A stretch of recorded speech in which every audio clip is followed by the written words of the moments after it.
नमस्कार विद्यार्थी मित्रांनो, थिंक लाईक गुरु या आपल्या यूट्यूब चॅनलवर तुम्हा सर्वांचे पुन्हा एकदा स्वागत आहे। आजचा आपला टॉपिक आहे रासायनिक अभिक्रिया आणि समीकरणं।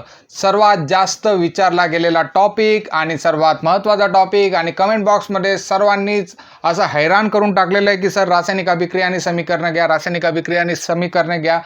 एवढा हाईप तुम्ही करून ठेवलेला आहे, परंतु इतकी हाईपवाला हा टॉपिक नाही। एकदम इझी टॉपिक आहे, मार्क देणारा टॉपिक आहे, परीक्षेत विचारला जाणारा टॉपिक आहे। ठीक आहे, तर आपण आरोग्य सेवकचा जो अभ्यास करत आहोत आणि आरोग्य सेवकच्या अभ्यासक्रमामध्ये आपला जो सायन्स 1चा पार्ट आहे तो आहे, त्याच्यामधला एक टॉपिक आहे रासायनिक अभिक्रिया आणि समीकरणे। जसं ही बाई विचारते की कोण आहे सचिन, तसंच त्याच पद्धतीने तुम्ही विचारायला आले की सर हा रासायनिक अभिक्रियाचा टॉपिक लईच अवघड जातोय। तर आजपासून आपण स्टार्ट करूया रासायनिक अभिक्रिया व समीकरणे यांचा टॉपिक। आणि हा टॉपिक शिकत असताना जर हे तुम्हाला स्क्रीनवर जे प्रश्न दिसत आहेत त्या प्रश्नांची उत्तरं जर तुम्ही स्वतःवरून कॅल्क्युलेट केले तर तुम्हाला हा पूर्ण टॉपिक समजेल। जसं की हा जो टॉपिक आहे याच्यामध्ये रासायनिक अभिक्रिया नेमकी काय असते त्याचं उत्तर जर शोधलं तर तुमचा एक टॉपिक क्लिअर होतो। तसंच हे रासायनिक अभिक्रिया कशा पद्धतीने लिहावे लागतात आणि त्याचे उत्तर समजले तर तुम्हाला हा टॉपिक क्लिअर होईल। नंतर या रासायनिक अभिक्रियांचे प्रकार कोणते आहेत, मोस्ट इम्पॉर्टंट पॉईंट असेल या चॅप्टरमधला की प्रकार कोणते आहेत। आणि जनरली तुम्हाला एक्झाममध्ये विचारलं जाईल, एखादी रिॲक्शन दिली जाईल आणि ही कोणत्या प्रकारची रिॲक्शन आहे, एकदम सोपं आहे, त्याची ट्रिक मी तुम्हाला सांगून देईल। काही टेन्शन घ्यायचं नाही, एकदा व्हिडिओ पाहून घ्या आणि एकदा बुक लावून घ्या, त्याच्यानंतर तुम्हाला रिवाईज करायची सुद्धा गरज पडणार नाही। नंतर या रासायनिक अभिक्रियांवर असे कोणते घटक आहेत जे परिणाम करतात। आपली जी 1000 प्रश्नांची सिरीज झालेली होती त्याच्यामध्ये असे प्रश्न मी घेतलेले होते आणि ते तुम्ही चांगल्या पद्धतीने टॅकल केलेले होते। नंतर एक अजून टॉपिक आहे ऑक्सिडीकरण आणि शपन, आणि शेवटचा जो टॉपिक येणार आहे शरण आणि खवचटपणा। हे सर्व टॉपिक आपल्या 10वीच्या पुस्तकामध्ये इन्क्लूड केलेले आहेत, 10वीच्या पुस्तकातले आहेत।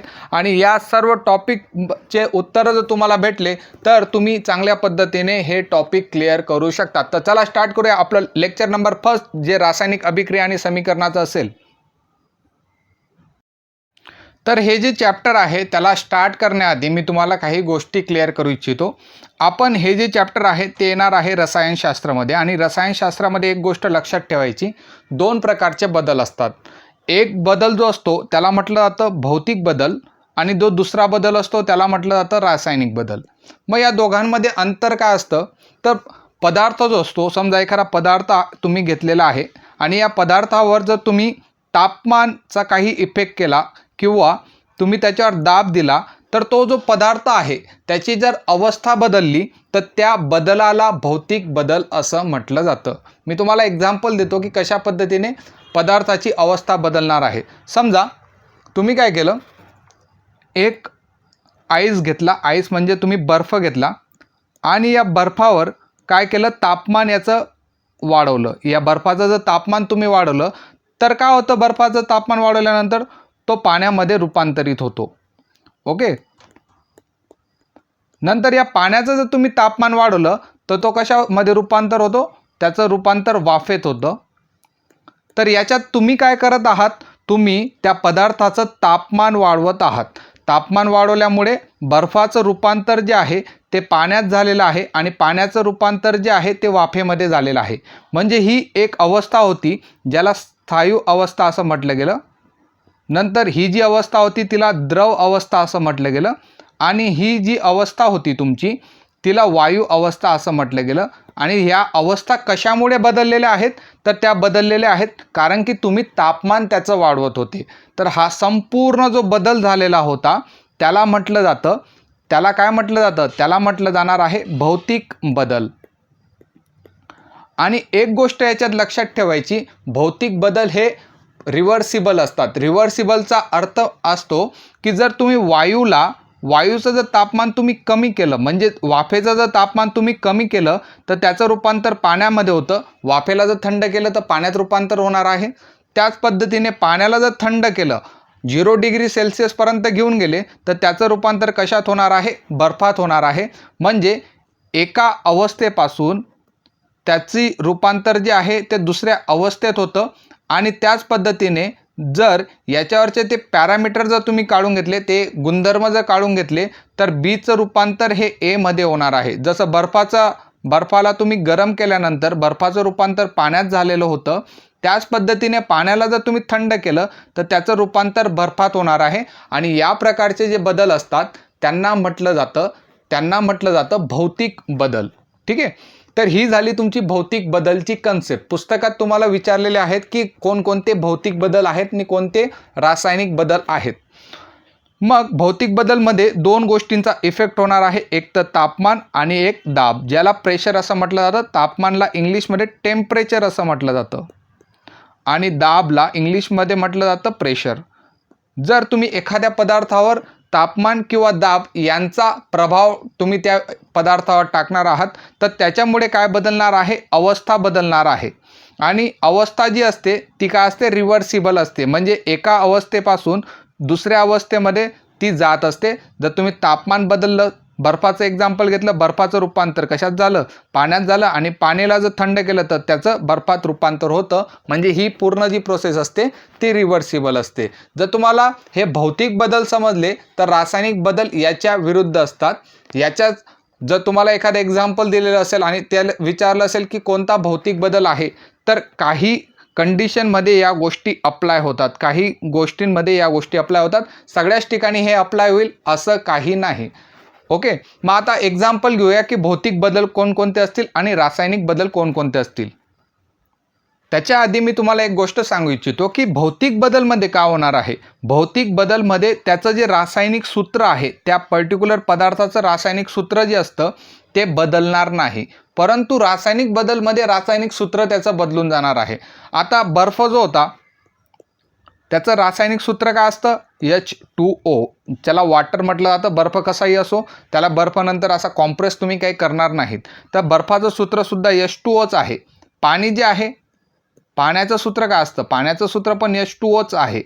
आणि वाफ असेल, पाण्याची जी वाफ बनली असेल तिचं सूत्रसुद्धा H2Oच असणार आहे. म्हणजे त्याचं सूत्र जे असतं ते बदलत नाही जेव्हा भौतिक बदल होतो.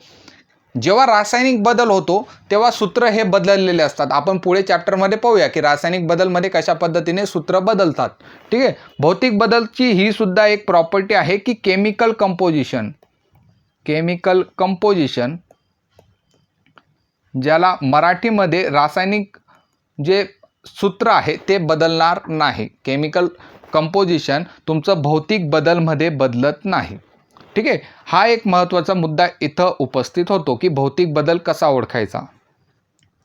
तर आता इंटरॅक्टिव्ह करूया की कशा पद्धतीने वस्तू बदलणार आहेत. आता मी पहिलं एक्झाम्पल घेतो आणि मी सांगण्याच्या आधीच तुम्ही सांगायचं आहे की हा तुमचा जो बदल आहे तो भौतिक बदल आहे का रासायनिक बदल आहे. पाण्याचं रूपांतर वाफेत होणं, पाण्याचे रूपांतर जे आहे ते वाफेत होणं, हा बदल कसा आहे, तर हा तुमचा भौतिक बदल आहे. पुस्तकातच आपण टिक करूया, इथं लिहिण्यामध्ये आपला टाईम जाईल. बर्फाचं पाण्यात रूपांतर होणं, पहिलं एक्झाम्पल आहे की बर्फाचं पाण्यात रूपांतर होतंय. मग बर्फाला जर गरम केलं तर पाणी होतं, पाण्याला जर थंड केलं तर बर्फ होतो. तर कोणता बदल येणार आहे, तो तुमचा भौतिक बदल येणार आहे. दुसरं एक्झाम्पल पहा, अन्न शिजणं. आता तुम्ही जर अन्नाला शिजवलं, ओके, अन्नाला जर शिजवलेलं आहे तर तुम्ही जर त्याला अनकुक केलं, म्हणजे उलट जर करायला गेले तर तो बदलणार आहे का, तर नाही. अन्न एकदा शिजलं म्हणजे शिजलं, तो परत येणार नाही. तुम्ही जर राईस तुमच्या बॉलमध्ये टाकला आणि त्या बॉलला तुम्ही गरम केलं आणि त्याचा राईस बनला तर तो परत रिटर्न तांदळामध्ये रूपांतर होणार आहे का, नाही. तर ते कोणता बदल आहे, तुमचा रासायनिक बदलमध्ये तो येणार आहे. नंतर फळ परिपक्व होणं. समजा एखादा आंबा आहे आणि आंब्याला 10 दिवसानंतर तो पकला, ओके, परिपक्व तो झालेला आहे, तर उलटा तो परत कैरीमध्ये रूपांतरित होणार आहे का, तर नाही. म्हणून हा कोणता बदल आहे, तुमचा रासायनिक बदल आहे. उलटी प्रोसेस होणार नाही. दोन गुणधर्म लक्षात ठेवायचे, एक तर तो उलट त्याच्या जी पहिली फेज असेल, पहिली अवस्था असेल तो परत येईल, किंवा त्याचं पूर्ण याच्यामध्ये त्यांचं रासायनिक जे सूत्र आहे ते बदलणार नाही. नंतर दुधाचे दह्यात रूपांतर होणे. एकदा दूध जर दहीमध्ये रूपांतर झालं तर दहीपासून परत दूध भेटेल का, नाही. तर हा सुद्धा कोणता बदल आहे, तुमचा रासायनिक बदल आहे. ओके. नंतर पाण्याचं बाष्पीभवन होणं. एकदा जर पाणी बाष्पीभवत झालं आणि जी वाफ तयार झाली, त्या वाफेला जर तुम्ही थंड केलं तर परत पाण्यात रूपांतर होणार आहे का? हो, होणार आहे. म्हणजे हा कोणता बदल झाला? तुमचा भौतिक बदल झाला. नंतर जठरामध्ये अन्न पचणं. एकदा तुमचं अन्न पचलेलं आहे, जठरामध्ये तुमचं अन्न पचन झालेलं आहे, तर परत त्याच्यापासून अन्न बनणार आहे का? न पचलेलं अन्न त्याच्यापासून बनणार आहे का? तर नाही. म्हणजे ही जी प्रक्रिया आहे ती परत रिव्हर्स होणार नाही, परत येणार नाही. म्हणून हे जो बदल आहे तो तुमचा रासायनिक बदल आहे. ठीक आहे. डांबर गोळी हवेत उघडी ठेवल्यास तिचा आकार कमी होणे.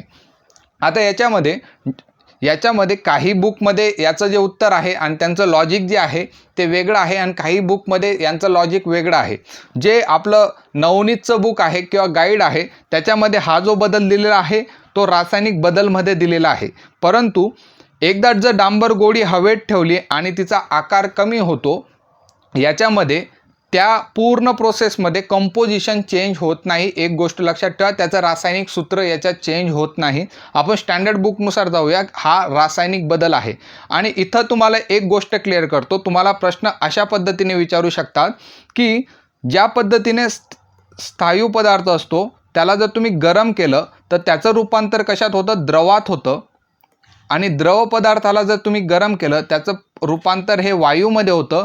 तर अशी कोणती प्रक्रिया आहे की स्थायूला जर तुम्ही गरम केलं तर तो डायरेक्ट वायूमध्ये जातो, द्रव जी स्टेप असते ती स्किप होते.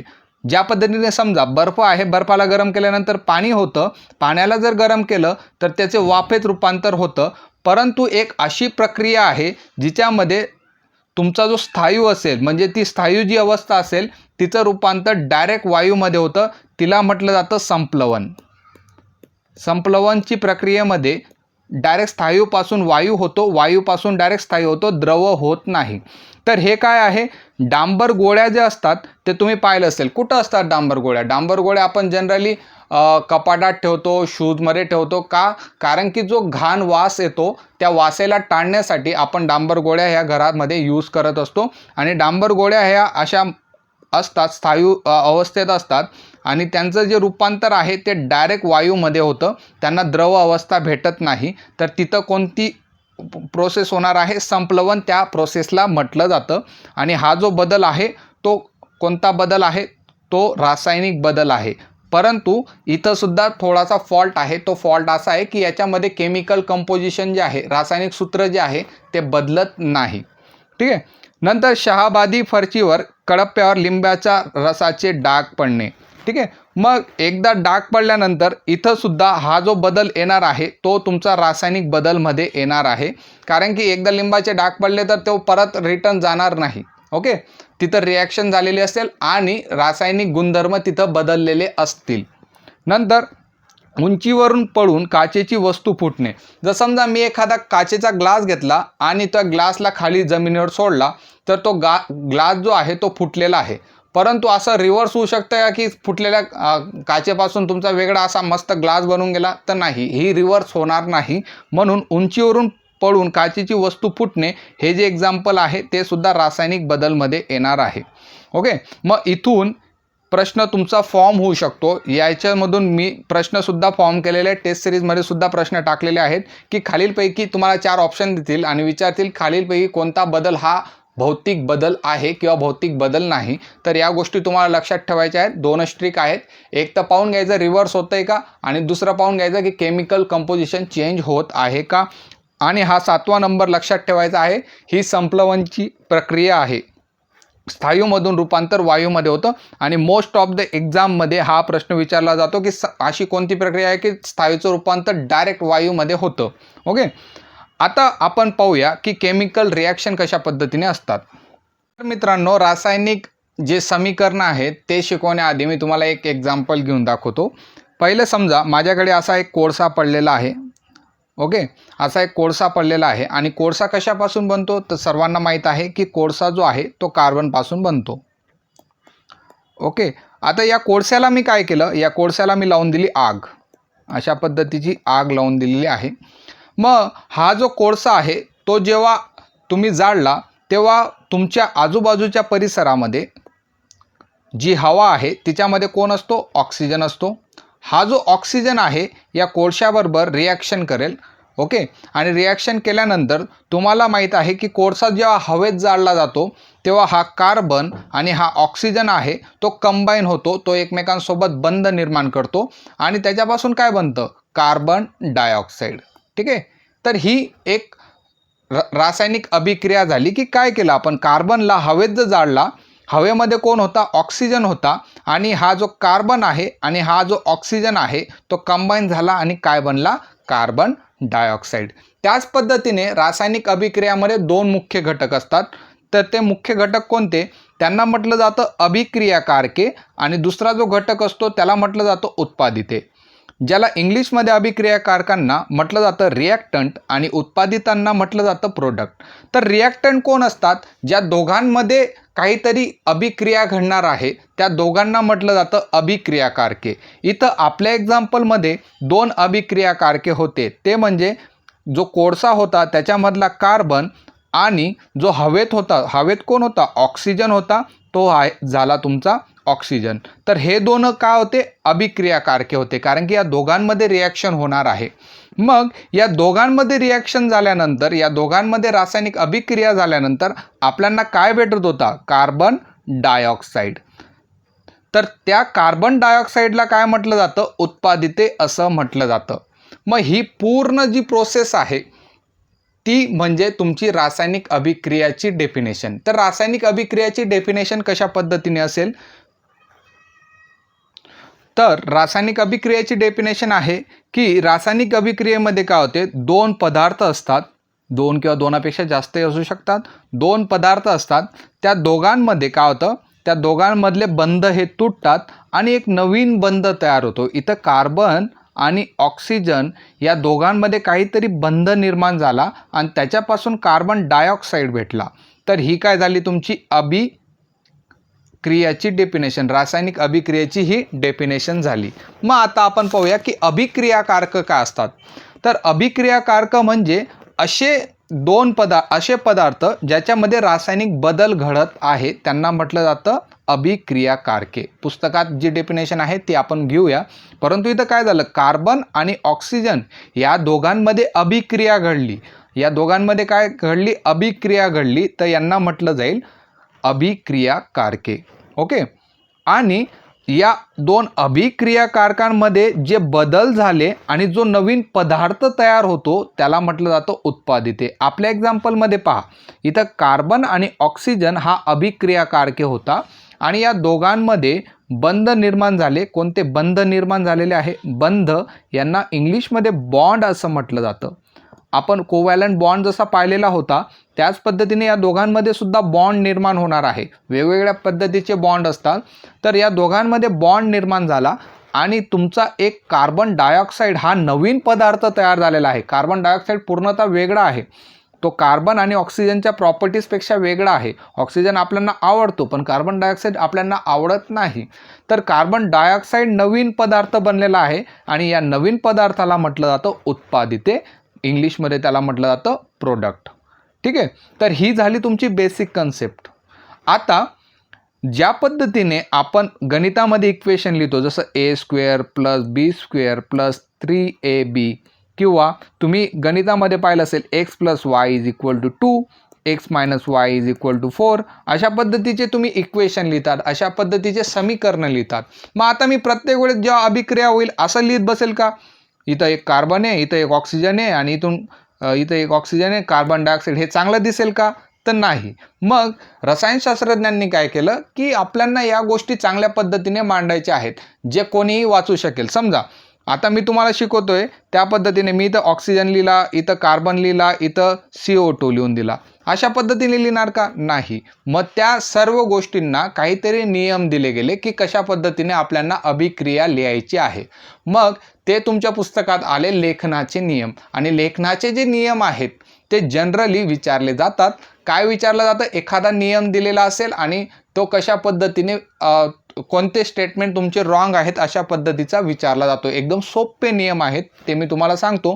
फक्त तुमच्या लक्षात यायला पाहिजे की आपण लेखन का करतो या रासायनिक अभिक्रियांचं. ठीक आहे. तर तुम्हाला ही गोष्ट क्लिअर झाली की अभिक्रियाकारक काय आहेत आणि उत्पादित काय आहेत.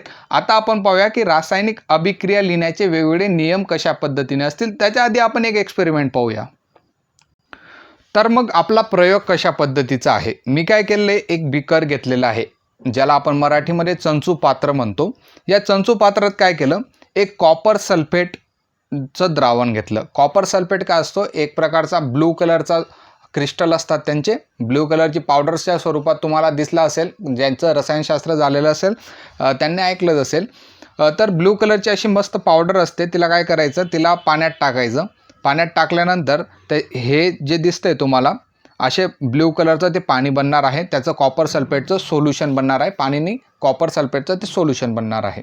मग मी काय केलं, एक जस्ताची पूड घेतली. ओके, झिंकची पूड होती, झिंकचं पावडर होतं. त्या जस्ताच्या पूडला या कॉपर सल्फेटच्या द्रावणात टाकलं. इथं पहा, तुम्हाला दिसतंय इथं द्रावणात मी टाकलेलं आहे. मग आता काय होतं, या जस्ताच्या पूडचं कॉपर सल्फेटसोबत काय होणार आहे, अभिक्रिया होणार आहे. ज्या पद्धतीने आपलं कार्बन आणि ऑक्सिजनची अभिक्रिया झालेली होती त्याच पद्धतीने या दोघांची अभिक्रिया होते. आणि अभिक्रिया झाल्यानंतर तुम्हाला लक्षात येईल की इथं जसं ब्लू कलरचं पाणी होतं, ब्लू कलरचं ते कॉपर सल्फेटचं द्रावण होतं, पाणी नाही कॉपर सल्फेटचं जे द्रावण होतं ते रंगहीन झालेलं आहे. म्हणजे त्याचा रंग उडून गेलेला आहे. ज्या पद्धतीने मी इथं अशा ब्लू कलरच्या लाईन मारलेल्या होत्या त्याच पद्धतीने इथं आता पूर्ण त्याचं जे द्रावण आहे त्याचं काय झालेलं आहे, त्याचा जो रंग आहे तो बदलून गेलेला आहे, तो डायरेक्ट रंगहीन झालेला आहे. मग ते जे रंगहीन द्रावण जे होतं ते कशाचं असतं, झिंक सल्फेटचं असतं. ते कशाचं आहे, झिंक सल्फेटचं आहे. आणि जर तुम्ही या जस्ताच्या पूडचे जे पार्टिकल आहेत, छोटे छोटे जे जस्ताची पूड टाकलेली होती त्याच्या आजूबाजू असा काळ्या कलरचा अवक्षेप तुम्हाला दिसायला भेटेल. तांबूस किंवा काळ्या कलरचा तो अवक्षेप असतो. त्याला म्हटलं जातं कॉपर डिपॉझिट किंवा कॉपर अवक्षेप असं त्याला म्हटलं जातं. आता ही पूर्ण रिॲक्शन झाली, केमिस्ट्रीमध्ये त्यांनी ही रिॲक्शन केली.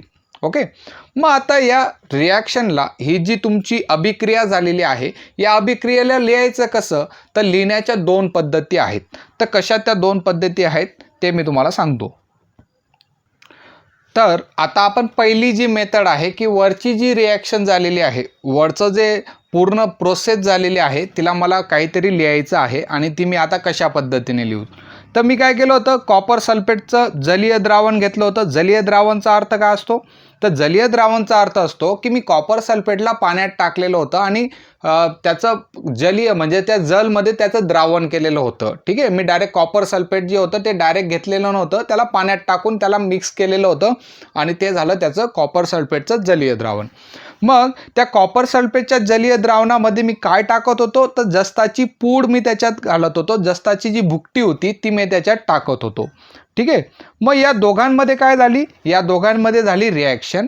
या दोघांमध्ये रिॲक्शन झाल्यानंतर, या दोघांमध्ये अभिक्रिया झाल्यानंतर आपल्याला काय भेटलं, तर झिंक सल्फेटचं जलीय द्रावण भेटलं होतं. जे पूर्णतः इथं काय होतं, कलर त्याचा नव्हता. ठीक आहे, इथं त्याचा कलर नव्हता. ते आपण बोललो की ते झिंक सल्फेटचं जलीय द्रावण आहे, ते आपल्याला भेटलेलं होतं. आणि तुम्ही हे जे दिसत होते त्याच्यावर एक जस्ताची जी पूड दिसत होती त्याच्यावर असा एक काळ्या कलरचा अवक्षेप तुम्हाला दिसत होता. तर ते काय होतं, कॉपरचा अवक्षेप होता, ज्याला मराठीमध्ये तांब असं म्हटलं जातं. ठीक आहे, तर अशा पद्धतीने आपण पूर्ण जी रिॲक्शन आहे, पूर्ण जी अभिक्रिया आहे ती अशा पद्धतीने आपण लिहू शकतो. ही पहिली मेथड झाली आणि तिला म्हटलं जातं शाब्दिक समीकरणं. म्हणजे आपण शब्दांनी त्या गोष्टी तिथं मांडलेल्या आहेत. परंतु प्रत्येक वेळेस ह्या गोष्टी करणं सोपं आहे का, प्रत्येक वेळेस मी प्रत्येक गोष्ट लिहित बसेल का, नाही. आपल्याला काय लागतो, शॉर्टकट. आपल्याला सगळ्या गोष्टी अशा छोट्या छोट्या फॉर्ममध्ये आपल्याला लागत असतात. मग अशा वेळेस मी एक आयडिया लावली. काय लावलं, तर मी या जे एवढं लिहिलेलं होतं त्याच्या जागेवर काय केलं, मी केमिकल त्याचे फॉर्म्युले लिहिले. जे रासायनिक फॉर्म्युले असतात ना, आपण कशात शिकलो, आपण ते जे पहिलं चॅप्टर आपण केमिस्ट्रीचं घेतलेलं होतं किंवा बेसिकच्या गोष्टी आपण त्याच्यात घेतलेल्या होत्या. त्याच्यात सांगितलं की कॉपरला आपण Cu म्हणतो, ऑक्सिजनला O म्हणतो, झिंक जास्त जो असतो ज्याला झिंक म्हटलं जातं त्याला Zn ने लिहितो. मग मी काय केलं, मी या कॉपर सल्फेट जो आहे या कॉपर सल्फेटला CuSO4 लिहिलं. कॉपर सल्फेटचा फॉर्म्युला असतो CuSO4. नंतर जस्ताची भुकटी एवढं मोठं लिहिण्याच्या पेक्षा मी काय केलं, त्याला Zn लिहिलं. आणि झिंक सल्फेटचं जलीय द्रावण एवढं लिहिण्यापेक्षा मी तिथं लिहिलं ZnSO4. आणि जो तांबे आहे, जो कॉपर आहे, त्याचं सूत्र असतं Cu. मग मी ही पूर्ण वरची जी रिॲक्शन होती तिला काय केली, अशा स्वरूपात लिहून घेतलं. आणि अशा स्वरूपात कोणतीही जी रिॲक्शन आहे, कोणती बी इक्वेशन आहे, ते अशा पद्धतीने लिहिणं त्याला म्हटलं जातं रासायनिक समीकरण. ओके, तर हे झालं तुमचं रासायनिक समीकरण. म्हणजे एवढी पूर्ण जी प्रोसेस झालेली होती वरती, त्या सर्वांना आपण एका छोट्याशा फॉर्ममध्ये लिहिलं. त्यांच्या केमिकल जे असतात, जे त्यांचे रासायनिक सूत्र जे असतात त्यांच्या फॉर्ममध्ये लिहिलं, तर त्याला म्हटलं जाईल रासायनिक समीकरण. तर आपले पहिला प्रश्न काय होता की रासायनिक समीकरण नेमकं काय असतं, तर तुम्हाला उत्तर भेटलेलं आहे. एकदम मोठी अभिक्रिया होते आणि त्या मोठ्या अभिक्रियेला एखाद्या इक्वेशनच्या स्वरूपात, एखाद्या समीकरणाच्या स्वरूपात लिहिणं याला म्हटलं जातं रासायनिक समीकरण. आता मग परत थोडंसं या वरच्या रिॲक्शनबद्दल बोलून घेऊया. या रिॲक्शनमध्ये तुम्हाला दिसतंय इथं आहे CuSO4, इकडं आहे झिंक. तर या CuSO4 मध्ये हा जो कॉपर आहे आणि हा SO4 आहे, त्यांच्यामध्ये एक आयनिक बंध असतो. कोणता बंध असणार आहे? आयनिक बंध. हा एक प्रकारचा बंध आहे. त्याच्याबद्दल आपण आता या इयत्तेमध्ये एवढे बंध आपल्याला शिकायचे नाहीत, म्हणून जास्त एक्सप्लेन करत नाही, कारण की तो मोठं लेक्चर होऊन जाईल आपलं. तर या दोघांमध्ये एक आयनिक बंध असतो. याच्यामध्ये जर तुम्ही नीट पाहिलं तर CuSO4 पासून झिंक हे जे दोन आहेत, त्या दोघांमध्ये काय होते, अभिक्रिया होत आहे. तर यांना काय म्हटलं जाणार आहे? या दोघांना अभिक्रियाकारके असं म्हटलं जाणार आहे. अभिक्रियाकारके यांना म्हटलं जाणार आहे. आणि या दोघांमध्ये अभिक्रिया होऊन हे दोन गोष्टी आपल्याला भेटणार आहेत, ZnSO4 आणि कॉपर. तर ZnSO4 आणि कॉपर जे आहेत त्यांना काय म्हटलं जातं? त्यांना उत्पादिते असं म्हटलं जातं. इंग्लिश मिनिंग तुम्हाला मी मागे सांगितलेलं आहे. अभिक्रियाकारके यांना इंग्लिशमध्ये रिॲक्टंट म्हणतात आणि जे उत्पादिते असतात त्यांना प्रोडक्ट असं म्हणतात. मग या कॉपर CuSO4 मध्ये एक आयनिक बंध असतो. याच्यामध्ये काय होतं, हा आयनिक बंध या दोघांमध्ये जेव्हा तुम्ही ज्या पद्धतीने कॉपर सल्फेटच्या द्रावणात जस्ताची पूड टाकली, तर या दोघांमध्ये जेव्हा इथं रिॲक्शन होते, अभिक्रिया होते, तेव्हा हा आयनिक बंध तुटतो आणि हा SO4 जो आहे, SO4 याच्याबरोबर जो झिंक आहे ना, त्याच्याबरोबर काय करतो, आयनिक बंध निर्माण होतो. म्हणजे कॉपर आणि SO4 यांचं काय होतं, डिवोर्स होतो. आणि SO4 जो आहे तो कोणाबरोबर लग्न करतो? Zn बरोबर लग्न करतो. त्याच पद्धतीने ZnSO4 हा निर्माण होणार आहे. आणि या दोघांमध्ये कोणता बंध असणार आहे? यांच्यामध्ये जसा आयनिक बंध होता त्याच पद्धतीने ZnSO4 मध्ये सुद्धा आयनिक बंध होणार आहे. मग आता एकटा कोण राहिला? तर कॉपरला SO4 सोडून गेलेला आहे, म्हणून कॉपर हा एकटा राहिलेला आहे. आणि तो कशावर आलेला आहे? त्या झिंकच्या वरती काळा पडून गेलेला आहे. ठीक आहे, तर ही पूर्ण तुमची रिॲक्शन झाली. मी तुम्हाला ती एक्सप्लेन करून दिलेली आहे. मग आता आपण या रिॲक्शनवरूनच तुमच्या भरपूर गोष्टी क्लिअर झालेल्या असतील. आता आपण पाहूया पुढचा जो मुद्दा आहे तो. आता नेक्स्ट पॉईंट येतो की या रासायनिक अभिक्रिया ज्या आहेत त्या कशा पण आपण लिहून चालत नाही. त्या रासायनिक ज्या अभिक्रिया असतात त्यांना एका पर्टिक्युलर फॉर्मॅटमध्ये आपल्याला लिहावं लागतं. ज्या पद्धतीने आपण गणितामध्ये गणितामध्ये इक्वेशन आपण लिहितो, जे समीकरण आहेत लिहितो, त्याच पद्धतीने या रासायनिक अभिक्रियासुद्धा आपल्याला लिहिण्यासाठी काहीतरी नियम आपल्याला वापरावे लागतात. तर नियम कशा पद्धतीने आहेत आपण स्टेप वाईज जाऊया. पुस्तकातली जी रँकिंग आहे 1, 2, 3 ती तोडून आपण फक्त आपली कन्सेप्च्युअल क्लॅरिटीसाठी आपण स्टेप वाईज जाऊया. तर पहिला काय असतो, जे अभिक्रियाकारके जे असतात, अभिक्रियाकारके म्हणजे ज्या दोन गोष्टींमध्ये अभिक्रिया होणार आहे ते नेहमी इक्वेशनच्या म्हणजे तुमच्या जी वही आहे तिच्या डाव्या बाजूला लिहितात. ठीक आहे, प्रश्न विचारला गेलेला आहे हा सुद्धा. नंतर दुसरा येतो की जे उत्पादित असतात, जे दोन अभिक्रियाकारके एकमेकांमध्ये रिॲक्शन करतात, अभिक्रिया करतात आणि जे उत्पादिते निर्माण होतात ते नेहमी उजव्या बाजूला लिहितात. वहीची जी उजवी बाजू असेल ना तिथं ते लिहितात. आणि हे अभिक्रियाकारके आणि उत्पादितांमध्ये बाण दाखवलेला असतो. आता आपण वरची जी रिॲक्शन पाहिली, वरची जी अभिक्रिया पाहिली, त्याच्यामध्ये आपला अभिक्रियाकारके कोण होतं? CuSO4 आणि दुसरा अभिक्रियाकारक होता Zn. तर हे आपण काय केलं? डाव्या बाजूला लिहिलं, ही डावी बाजू आहे. तसंच त्याच्यापासून आपल्याला उत्पादित भेटत होती ZnSO4 आणि दुसरं उत्पादित भेटत होतं कॉपर. तर आपण काय केलं? त्याला उजव्या बाजूला लिहिलं आणि दोघांच्या मध्ये आपण काय टाकलेला आहे? हा बाण टाकलेला आहे. आता हे लिहिल्या गेल्यानंतर पुढच्या नियमावर जाऊया. पुढचा नियम काय असतो? जेव्हा दोन अभिक्रियाकारके असतील किंवा दोन उत्पादिते असतील तर त्या दोघांमध्ये आपण बेरजेचं चिन्ह देतो, म्हणजे अधिकचं चिन्ह देतो. मग या दोघांमध्ये CuSO4 आणि Zn आणि ZnSO4 आणि Cu या दोघांमध्ये आपण कोणतं चिन्ह दिलेलं आहे? एक बेरजेचं आपण चिन्ह दिलेलं आहे. CuSO4 Zn आणि ZnSO4 Cu. आता याच्यामध्ये बेरजेचं चिन्ह दिलेलं आहे.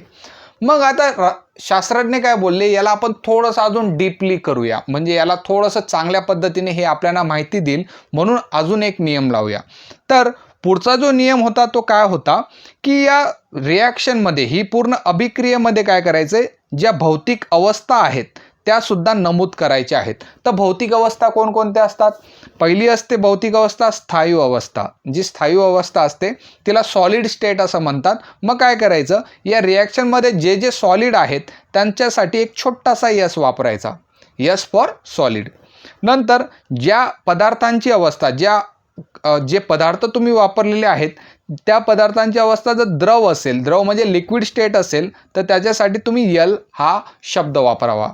यल जो लेटर आहे, छोटा यल, मोठा यल वापरायचा नाही.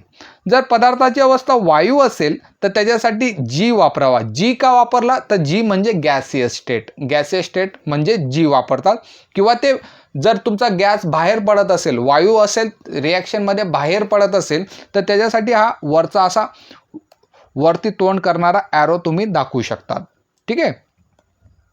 जर या पदार्थामध्ये जर तुम्हाला अविद्राव्य स्थायू भेटत असेल, अविद्राव्य स्थायूचा अर्थ असतो काही अशा रिॲक्शन असतात ना, ते जर झाल्या तर त्या पूर्ण द्रावणामध्ये ना असे काहीतरी प्रोडक्ट भेटतात. असे छोटे छोटे ना प्रोडक्ट असतात जे तळाखाली असे तुम्हाला भेटत असतात. त्यांना इंग्लिशमध्ये प्रेसिपिटेशन असं म्हटलं जातं.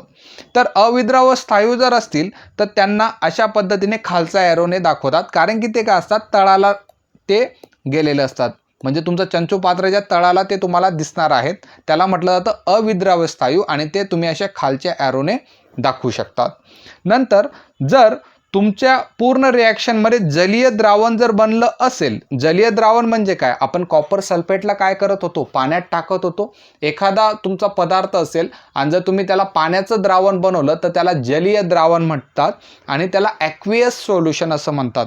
काय म्हणतात? ॲक्वियस सोल्युशन त्याला म्हटलं जातं. आणि त्याला AQ ने दर्शवायचं. कशाने दर्शवायचं? AQ ने. मग आपल्या रिॲक्शनमध्ये आपण जाऊया आणि आपण काय काय मार्क करू शकतो ते पाहूया. तर आपल्या रिॲक्शनमध्ये जो CuSO4 होता आपण त्याला पाण्यामध्ये टाकलेलं होतं, म्हणजे आपण इथं त्याला AQ असं लिहू शकतो. नंतर झिंक होता, जस्ताची जी पूळ होती ती कशा स्टेटमध्ये होती?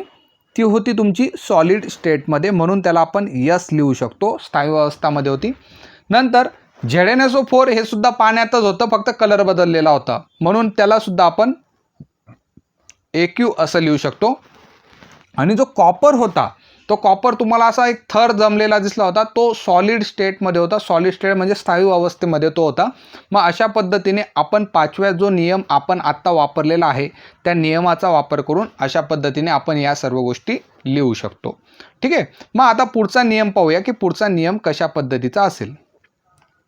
तर आता आपण पुढचा मुद्दा पाहूया की कशा पद्धतीने आपण जी उष्णता असते त्या अभिक्रियांमध्ये दाखवू शकतो. काय होतं, कधी कधी आपल्याला एखादी अभिक्रिया करण्यासाठी उष्णता बाहेरून द्यावी लागते. म्हणजे आपण पाहिलं असेल लहानपणी की बर्नरचा वापर करून आपण उष्णता देतो. बर्नर म्हणजे एक प्रकारचा गॅसच असतो. तर बर्नरचा वापर करून आपण कधी कधी उष्णता देतो. तर काय होतं, कधी कधी जे प्रोडक्ट निर्माण झालेले असतात, जे उत्पादित निर्माण झालेले असतात त्याच्यामधून सुद्धा उष्णता ही बाहेर पडत असते. मग ही जी उष्णता आहे ती कशा पद्धतीने आपण जी रिॲक्शन असते, जी अभिक्रिया असते तिच्यामध्ये दाखवू शकतो. समजा तुमच्या अभिक्रियेमध्ये उष्णता निर्माण झालेली असेल, उष्णता जर निर्माण झालेली असेल तर काय करायचं, जे उत्पादितं असतात त्यांच्याजवळ उष्णता हा शब्द लिहून घ्यायचा. इंग्लिशवाले हीट लिहितात, आपण उष्णता लिहून घेतो. मग आपली जी रिॲक्शन झालेली आहे कॉपर सल्फेटची झिंक बरोबर, तर याच्यामध्ये उष्णता ही निर्माण होते. म्हणून काय करायचं, इथं अधिक उष्णता हा शब्द लिहून घ्यायचा उत्पादितांजवळ. ठीक आहे, निर्माण झालेली आहे म्हणून आपण उष्णता हा शब्द इकडच्या साईडला लिहिलं. कोणत्या साईडला लिहिलं, उत्पादितांच्या जवळ आपण ते लिहिलेलं आहे. मग जर आपल्याला उष्णता द्यायची असेल तर काय करावं लागतं, जर समजा आपण बर्नरच्या साहाय्याने एखादी उष्णता देत आहेत तर बाणावर आपण त्रिकोण हा दाखवत असतो. आणि हा सुद्धा इम्पॉर्टंट पॉईंट आहे की उष्णता जेव्हा दिली जाते तेव्हा कोणता सिम्बॉल दाखवला जातो, तर त्रिकोण आपण दाखवू शकतो. आता इथं एक खाली रिॲक्शन दिलेली आहे, त्याच्यामध्ये चुनखडी आहे. चुनखडीचं जे सूत्र असतं CaCO3 असतं. आणि चुनखडी तुम्ही पाहिली असेल की त्याची जी अवस्था असणार आहे ती काय असणार आहे, सॉलिड अवस्था असणार आहे. ओके, आणि या चुनखडीला जेव्हा तुम्ही गरम करतात तेव्हा CaO बनतो आणि आपल्याला जो कार्बन डायऑक्साईड आहे तो बाहेर गेलेला दिसतो, म्हणजे तो वायू रूपात दिसतो. आता हा कार्बन डायऑक्साईड आहे, वायू रूपात आहे म्हणून आपण असा वरचा ॲरो केलेला आहे. मग आपण या चुनखडीला काय करतोय, या चुनखडीला आपण उष्णता देतोय म्हणून जो बाण आहे, रिॲक्शनचा जो बाण आहे त्याच्यावर असा त्रिकोण आपण तुम्हाला दिसत असेल. ओके, मग हा रूल लक्षात ठेवा, ज्या उष्णता निर्माण होते त्या उत्पादितांजवळ आपण उष्णता लिहितो आणि जेव्हा आपण उष्णता देतो म्हणजे एखाद्या रिॲक्शनला उष्णता देतो तेव्हा हा जो बाण असतो या बाणाच्या वरती त्रिकोण काढायचा असतो. हा रूल जर तुम्हाला समजला असेल, आता एकदम सिंपल रूल आहे. तो रूल काय आहे, काही काही अशा अभिक्रिया असतात त्याच्यामध्ये काय होतं, त्याच्यामध्ये आपल्याला विशिष्ट असं तापमानच द्यावं लागतं की हेच तापमानला ही रिॲक्शन होणार आहे, किंवा विशिष्ट असा दाब द्यावा लागतो. दाब म्हणजे प्रेशर तुम्हाला द्यावं लागतं की याच प्रेशरला ही रिॲक्शन होणार आहे. किंवा काही वेळेस आपण उत्प्रेरकांचा वापर करतो. उत्प्रेरक काय करतात त्याच्याबद्दल आपल्या पुढे दिलेलंच आहे, ते मी तुम्हाला तेव्हा एक्सप्लेन करेल. फक्त उत्प्रेरक काय करतात तर ते रिॲक्शनचा टाईम वाढवून देतात. ठीक आहे, ते मी तुम्हाला नंतर एक्सप्लेन करेल उत्प्रेरक काय असतात. तर तापमान, एखादी विशिष्ट रिॲक्शनला तापमान असते, एखाद्या विशिष्ट रिॲक्शनला दाब, हे दाखवावेच लागतात की ही जी रिॲक्शन आहे ती याच तापमानाला होणार आहे. तर मग हे तिघं ज्या गोष्टी असतात ते काय करतो आपण, जो बाण असतो ना, बाण त्याच्या वरच्या दिशेने आपण दाखवतो. कधी कधी खालच्या दिशेने येतं, जर ॲडजस्ट नाही झालं तर आपण खाली पण लिहू शकतो, पण तो नेहमी बाणावरच असतो. म्हणजे एक तो वरती राहील किंवा खाली राहील, पण बाणाच्या जवळ राहील, ना अभिक्रियाकांकडे जाईल ना उत्पादितांकडे जाईल. आता एक रिॲक्शन तुम्हाला दाखवतो. समजा आपल्याकडे वनस्पती तेल आहे. ओके, या वनस्पती तेलचं हायड्रोजन बरोबर रिॲक्शन केलेले आहे. वनस्पती तेल कोणत्या स्वरूपात असतं, तुम्ही पाहिलं असेल की वनस्पती तेल जे असतं ते लिक्विड स्वरूपात असतं. लिक्विड म्हणजे द्रव स्वरूपात असतं आणि हायड्रोजन जो असतो तो वायू स्वरूपात असतो. आपण भरपूर वेळेसपासून ऐकलेलं आहे. तर वनस्पती तेल आणि जेव्हा हायड्रोजनची रिॲक्शन होते तिला हायड्रेशन असं म्हणतात. तर त्याच्यापासून काय बनणार आहे, वनस्पती तूप बनणार आहे. आणि वनस्पती तूप बनवण्यासाठी त्याला एक स्पेसिफिकच कंडिशन आहे. एक कंडिशन आपण मेन्शन केलेली, एक अशी याच तापमानाला होणार आहे असं आधीपासूनच मेन्शन केलेलं आहे. तर ते कोणतं तापमान आहे, तर ही जी पूर्ण अभिक्रिया होणार आहे ती 60 डिग्री सेल्सिअसला होणार आहे.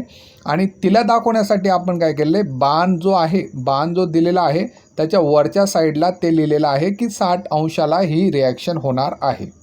ओके, आता ही जी रिॲक्शन आहे फक्त 60च अंश लागेल का त्याला, 67 डिग्री सेल्सिअस त्याला तापमान लागेल का, तर नाही. तिथं आपण एक उत्प्रेरक वापरणार आहोत. उत्प्रेरक कोणता वापरणार आहेत आपण, निकेल नावाचा उत्प्रेरक तिथं वापरतात. निकेल नावाचा उत्प्रेरक वापरणार आहेत.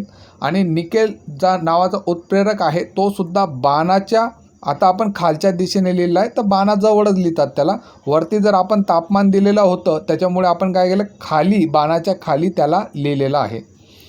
तर हे सर्व जेवढे मुद्दे मी आता एक्सप्लेन केले आहेत ते तुमचं काय झालं, जे आपण रिॲक्शन लिहिण्याचे रूल आहेत त्याबद्दल लिहिलेलं आहे.